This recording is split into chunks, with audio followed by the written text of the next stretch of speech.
Warahmatullahi wabarakatuh. Saja Bapak Ibu semuanya, perkenalkan nama saya Wida Ulinuha. Saya bertugas di SDIT Raudatul Jannah. Pada tahun ini saya mengajar kelas 5 dan ini adalah tahun pertama pengimplementasian kurikulum Merdeka. Berkata, setiap orang bisa mencuri demo, tapi tidak setiap orang bisa mencuri tindakanmu. Hal ini menginspirasi saya untuk berbagi dan juga merealisasikan ide yang telah saya gagas ataupun saya rencanakan untuk menjadi sebuah tindakan. Praktik baik yang akan saya bagikan adalah implementasi pembelajaran terdiferensiasi memanfaatkan platform teknologi pada pembelajaran IPAS. Nah, situasi yang terjadi pada sekolah ataupun kelas kami yaitu yang pertama adalah melihat dari latar belakang tujuan pendidikan, di mana kita untuk mencapai keselamatan dan kebahagiaan para peserta didik. Yang keduanya melihat dari hasil asesmen awal, kemudian karakteristik peserta didik itu sendiri, di mana peserta didik kelas 5 itu masih operasional konkret dan juga mereka mempunyai gaya belajar, kesiapan belajar yang berbeda-beda.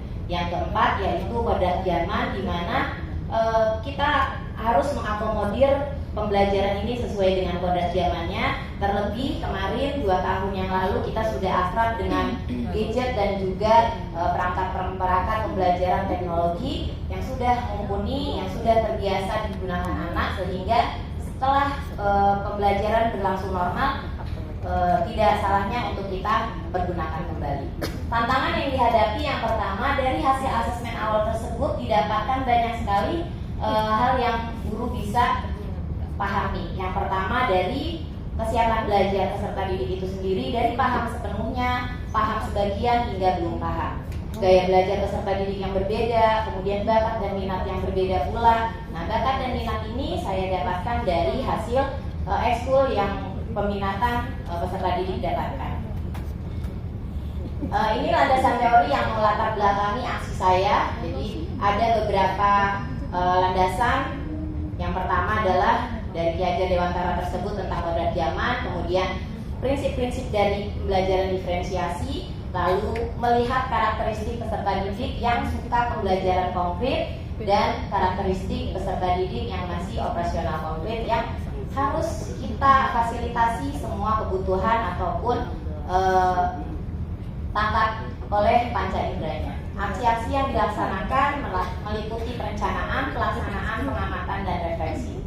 Aksi yang pertama yaitu dengan asesmen awal yang saya sebutkan tadi, kemudian pemilihan strategi. Strategi di sini mendiferensiasikan proses, konten, produk dengan pembelajaran PBL dan memanfaatkan platform teknologi yang Insight atau SID. Kemudian pembelajaran konkret dengan menggunakan percobaan 5 sifat cahaya. Kemudian platform teknologinya digunakan dengan bahan ajar, video, LKPD, quiz, dan juga refleksi. Ini hasil pemetaannya yang saya sebutkan tadi. Nah, di dalam pendiferensiasiannya, dalam proses dan konten saya tidak membedakan mana anak visual, kinestetik, dan lain-lainnya. Semua anak mendapatkan perlakuan yang sama. Jika mereka percobaan, semuanya percobaan. Jika mereka membaca bacaan, semuanya membaca, dan video sebagainya. Ini tidak kita bedakan siapa-siapa anaknya, biarkan anak mendapatkan perlakuan yang sama, tapi dengan seleranya beda. Ibaratnya kita dikasih makanan, mau mie ayam, bubur, ataupun apa, dikasih aja, terserah anak mau makan yang mana. Nah, ini dalam proses konten dan juga prosesnya. Dalam produknya baru saya bedakan sesuai bakat tadi. Ada yang menggambar, menulis, dan juga membuat video. Pengimplementasiannya atau aksinya menggunakan PBL dengan 5 sifat yang telah disiapkan. Nah, ini dia tampilan SID-nya, di mana ada bahan ajar sebagai memfasilitasi anak dalam visualnya, kemudian video pembelajaran audionya dengan 5 LKPD yang bisa digunakan menggunakan Canva edukasi dengan kolaborasi, sehingga kelompoknya bisa melakukan pembelajaran bersama-sama. Hasil yang didapatkan yaitu minat belajarnya meningkat, kebutuhan belajar siswa semuanya terpenuhi, tujuannya tercapai yaitu bisa menganalisis sifat-sifat cahaya dan juga membuat karya yang setelah mereka lakukan. Tindak lanjutnya yang pertama yaitu merancang pembelajaran yang beragam, kemudian memanfaatkan lingkungan belajar untuk sekitar untuk belajar, menyebarkan praktik baik ini agar rekan sejawat di sekolah sendiri ataupun sekolah lainnya bisa mengadopsinya. Nah, ini beberapa dokumentasinya.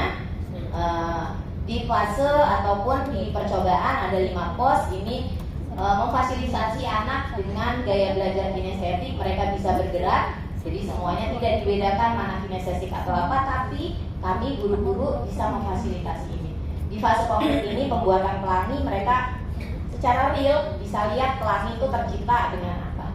Nah, ini dokumentasi yang tadi SID-nya, dan ini pembelajaran di lab komputer. Ya, siswa tidak diizinkan membawa handphone di sekolah kami, tapi kami manfaatkan lab komputer memberikan kerjasama dengan berbagai pihak, salah satunya dengan penanggung jawab lab.